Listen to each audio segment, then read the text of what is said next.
Okay, we are on to chapter 1 today of The Physics of Consciousness by Evan Harris Walker. This chapter is titled, Where Have the Gods All Gone? And there's a poem by William Blake here. It says, To see a world in a grain of sand and a heaven in a wild flower, hold infinity in the palm of your hand and eternity in an hour. And that's from the Auguries of Innocence by William Blake. Okay, let's get into the chapter now. It is easy to imagine fantasy as physical and myth as real. We do it almost every moment. We do this as we dream, as we think, and as we cope with the world about us. But these worlds of fantasy that we form into the solid things around us are the source of our discontent. They inspire our search to find ourselves. In order to put meaning back into our lives, we should recognize illusions for what they are, and we should reach out and touch the fabric of reality. Although we know that our common sense understanding of the world is merely fiction, the illusions stay with us. Science has entirely overturned what we know about the structure of the world. But rather than revising our picture of what reality is, we cling to a collage of incongruent shards. We preserve a false assemblage of images, one pasted upon another, so that we can keep unchanged the mental portrait of ourselves and of the world to which we are accustomed. We go about our business despite the fact that the world on which we base our lives is so much in question, so much a mystery. Even when we have searched out some knowledge and we have penetrated into the jitterbug world of Mr. Zhukov's Wu Li Masters or of Carl Sagan's billions and billions of everything, we are left with only so many more unanswered questions about reality. We want to know, we ask, we search for the answers, and we are given a box with little pebbles inside. Is that what the world is? Little pebbles, big pebbles, pebbles in a vast box shimmering and shaking about? Have we our answer? Is reality only a box filled with pebbles? Is that it? Is it all just a little box of rocks that holds infinity inside and stretches to the edge forever? We want to ask, is there a God? Does my life have meaning and purpose? Science, we are told, says that even to ask about God is beyond its scope. But this is not true. Either there is no such thing as God, or science, which embodies our ability to reason, must be able to frame the question and provide us with answers. We know that science has proved capable of giving us dependable, solid, objective answers. It is the one path that yields answers about the machinery of reality and shows that these answers are valid. When such questions are asked, science must answer. To many scientists, however, God is only a memory from childhood, a put-off to questions they once asked themselves. Where do I come from? Was left unanswered with, from God. Yet perhaps the great shortcomings of such questions is that the concept of God is so conventional that it too is apt to be as empty as that box scientists give us, that box filled with the universe and yet empty of meaning to what we have asked. What is reality really? And this next section is entitled The Old Gods. Still chapter 1. Let us go back to mankind's earliest times. Think of Homo habilis looking out into the cosmos, gazing into the blackness of a fearful night with sparkling wonder spread across the vaulting sky. Think of such a man alone in the night stillness, looking at the stars. He blinks his eyes and wonders. His mind transcends the immediate hazards of the day, and he sees things in the sky that he cannot reach. He sees for the first time the edge of his own being and looks beyond, perhaps forming the first thoughts of some new understanding, the first thoughts of some new knowledge, and then he falls asleep. Somewhere in that early time, in a pattern of stars seen overhead, and the stirrings of an image in the bush, in a lifeless form that did not move from its forest byre, the first troubled, questioning thoughts came to early man and passed into oblivion. But I can see another, later time, a time when another early man lay more sheltered in a cave sleeping. As the moon rolled in its changing orbit, its face appeared in the entrance to the cave. Its light filled the doorway and jolted the primitive being into a frightened awakening. Such an experience would deepen the mystery of the sky, perhaps forming a memory that would last until the experience reoccurred months later. Its appearance would spark a need to know what was happening in that subtle other world. Perhaps wanting somehow to mark what had happened, he picked up a bone and a rock and scratched the first written record.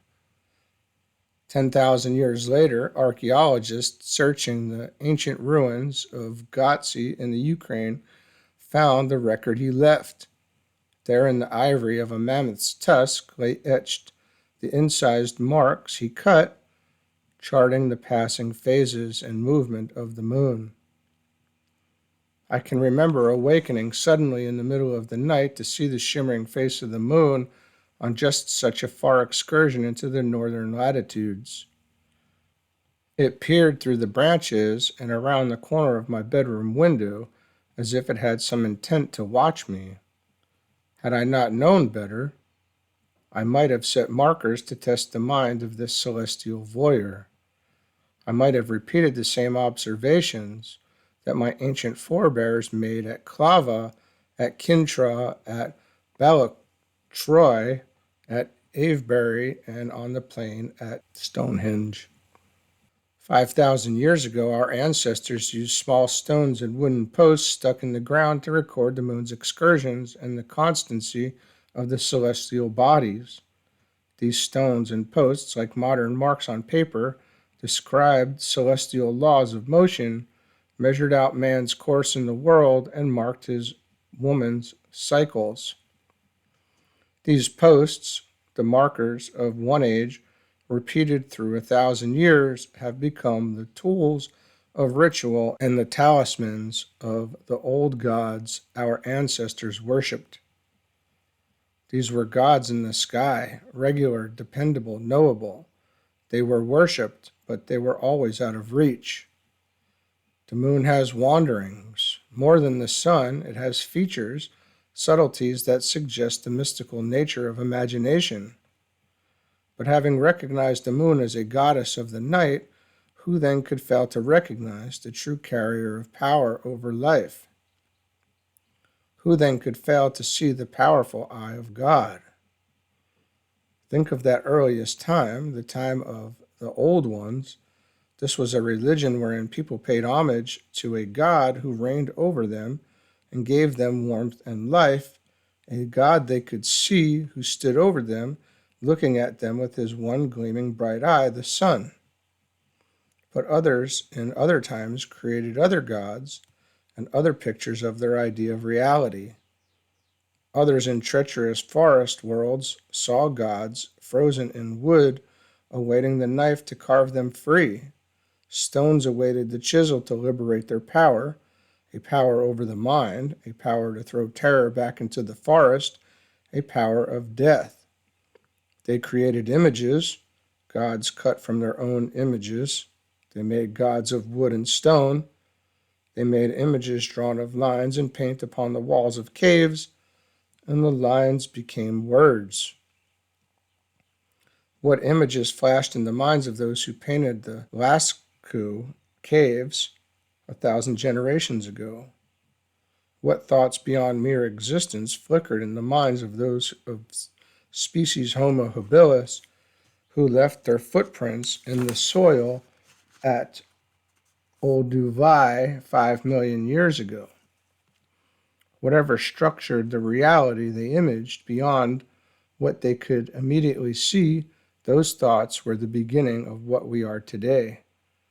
Those thoughts were the new trials offered in the struggle for survival. This clash between early man and nature has woven a pattern of fact and illusion. Evolution and the pressure of survival have endowed us with an ability to understand and to reason, and this has filled us with questions about meanings and values in life. In our search, we have carved stone god answers. Our carved gods have failed us and have been replaced. The worship of Og, Bod, Law, Nords, Woden, Ing, or Sif, and of Horus, Isis, Amon, Ra, Min, or Thoth has gone.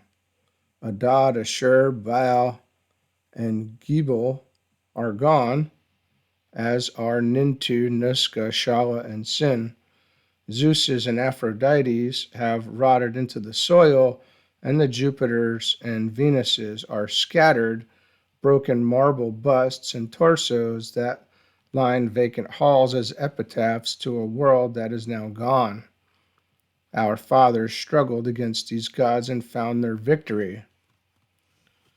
It was the genius of Abraham, I believe, to have met and triumphed over the superstition of 100 ages, over the false demands of false gods' priests. Abraham put down his knife. No Baal would take this man's son Isaac. In his act of defiance against religious superstition, he became the father of a new way of faith in a God that spoke more rationally and lovingly to his people. He created a new vision of God. That God, to be worshipped, must have greater love for his subjects than even a father for his son. Somewhere in Abraham's mind or in his heart, some voice did say, "Lay not thy hand upon the lad." Tribes, nations, and peoples have come to follow this Abraham, who was the seed of the three great religions that worship the unseen God, God of the burning bush, God of the Passover, God who parted the sea, God who felled the walls of Jericho, this God who made man in his own image. Abraham created a new vision of the world, a view in which the world of our daily concerns is the creation of power, a mind, and a spirit that governs our lives just as God governs the universe. It is a view of reality divided into two parts, God and his creation. It is a view of God who leads his people, his special people, the people of the nation of Israel, and ultimately the peoples of all nations of earth. But what can we believe of this God who would not save his own people from the Holocaust? If there is a God, how distant is he? If there is a God of creation governing the incredible expanse of this universe, what care has he for me? Where is he now for me this moment as I search, hoping to find that whisper of her still living mind somewhere? Where is this God? The questions are ancient. The Israelite nation answered with their faith. The Greeks answered with their mind. The Greeks, who with the philosophies of their time could hardly hope to explain the workings even of this world's machinery, certainly could not argue against the existence of some power that would have created the world. But what of it? For the Greeks, there was little to show that whatever god or gods existed had any concern for people and their problems. One might seek after some favor with offerings to some lesser divinity, but to the analytical Greek mind, a supreme god was beyond appellations. It was into this learned and skeptical Greek world that Christianity appeared as an answer to the question of the relationship between people and God. Christ, the only begotten Son of God, was born into this world to give testimony to his love for each individual person. How incredible is the idea that God could be so infinite in dimension that he could create the universe and yet know the personal needs of an ordinary individual.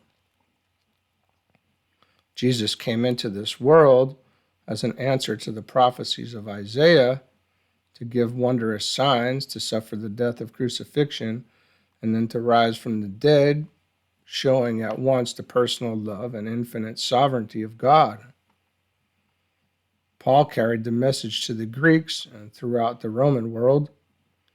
Virgin birth, the lame made to walk, the sightless to see, the dead to rise, and on the third day his own resurrection. This is the faith and the reality that have guided the Christian world for nearly 2,000 years. Now all that has changed. Demons do not cry in the winter wind. Baal does not look down from the sky with one bright eye and take the firstborn child, and the walls of our modern Jericho can be brought down by better means than the gods of old ever possessed. The stone gods did not protect the ancients and were discarded, and the God of the Jews did not protect the Jews either. With the advance of science, our knowledge of physics, and an understanding of evolution, we find our explanations elsewhere. The God of Abraham no longer suffices in this secular city. The story of Jesus is surely inspiring. He surely lived, and he certainly sacrificed his own life for some cause. But what of the rest of his story can we believe in? When we look into the laws of physics, the mechanisms of biology, or the facts of medical practice, where is there any reason to believe that Jesus could make a blind man see or miraculously cure a beggar lame from birth? Do you believe this myth of a virgin birth? Do you believe that some God came down to earth to father anyone? Do you really believe that Lazarus, dead until his body stank from decay, was raised from the dead by anyone? Can anyone who claims to be rational today, when religion no longer serves as an explanation of where we come from or how we got this way, believe that anyone was raised from the dead? In his book, God and the New Physics, Paul Davies surveys the necessity of the God hypothesis to explain our existence and the nature of the universe in light of recent advances in physics. He points out that just as evolution theory removed the need to assume God to explain the variety of life forms, physics has recently been able to search back to the very moment of the beginning of time and give us an understanding of even the origin of the universe itself. The successes here have brought science within reach of explaining everything that exists and the existence of everything without God. Davies offers one central telling argument. More than anything else, Davies attacks the idea that God must be assumed to exist to explain the existence of the universe, of matter, of space, or indeed of time. Davies asks rhetorically, why this universe, this set of laws, this arrangement of matter and energy? Indeed, why anything at all? Because physics now has been able to trace the start of the universe back to the moment of the beginning of space and time, matter and energy in a singularity, and map out the course of the future to the far distant heat death of the universe with no need to invoke God as its creator, where is there any need for God? Davies says there is no need to attribute the cosmic order to the activity of a deity. Darwinism removed the need of God to create the species, and it might seem that modern physics is removing any need to invoke God in order to explain any aspect of the universe. The role of God in the order of things is gone. If that is the answer, then that is the answer. And what Davies describes is a good rendering of modern scientific thought. I drive past an Episcopal church, much like many whose stained glass windows look out over the Maryland countryside, and think of the gentler, more certain times its congregations have witnessed. These times were troubled, surely, by crises of life, crises of death, and crises of depressions, and crises of wars. Yet they did not suffer the crises of meaning itself. That church, with its stained glass windows, always stood there to remind those gentler ones that their struggles had meaning and their questions an answer. And now it is part of the past. A few years ago, vandals smashed one of those beautiful early 19th century stained glass windows. Modern physics has no place for any deity, and the message rings even in the ears of the vandal in the street. There is no sacrilege, only the moment, only the event. In The Seduction of the Spirit, Harvey Cox painted the change that has come over society. Cox tells us his days growing up in Malvern, Pennsylvania. Whenever I peeked in the half-open doors of St. Patrick's while on my way to Stackhouse's grocery store or the post office, I'd catch a glimpse of a mysterious darkness broken only by an even more mysterious flickering red lamp. Catholic playmates assured me in hushed tones that Jesus Christ himself was up there on the altar. We didn't even have an altar, let alone one with Christ himself on it. Many times I would like to have ventured into the dim recess of St. Patrick's, but I was scared. It seemed so foreboding, so dark and awesome. By high school, it was a commonplace among the rest of us that it was just plain useless to argue with Catholics about religion, because no matter what you said, they knew they were right, or at least they seemed to know. Today, decades later, when I talk honestly to Catholics, I get the feeling that although they belong to the Catholic Church, they know now how I felt then. For now, even on the inside of the church, that serene assurance is gone. So is that secure conviction that it all goes back directly to God himself. Drive through Malvern today, St. Patrick's is aging. It has become an anachronism even to its few parishioners who drag in their children. The world has passed Malvern by and left St. Patrick's in its past. Believers still frequent the place, but the old faith has lost its hold on their souls, and the children leave to search out the secular world's video stores in Philadelphia and beyond. St. Patrick's no longer gives its people quite that same sure faith that they need if they are to believe today. Today, people need proof in order to believe, and they deserve that proof. The degeneration in the values of our society is not due to the waywardness of the people or to the affluence that permits a lax morality. It is not the secular city or drugs or rebellious youth that has caused society to drift away from God. It is instead the message of science born on the wings of our fast technology. It is the thinking of intellectuals of a century ago that has come down to the streets. The ideas that are today a matter of academic speculation begin tomorrow to move armies and topple empires. I remember her. I remember Marilyn. I remember her so terribly much. I remember her as she looked at me, asking me questions with her eyes. I remember her as she looked quizzically at me, asking with one eyebrow raised, asking. And I answered with my eyes, answering her question of love. I put my arms around her. I kissed her. I felt her body in my hands. I pressed her against me. I love you, I said. I love you. And she answered, her words sparkling, that's funny. I love you too. That had been a year earlier. That had been before she was about to die.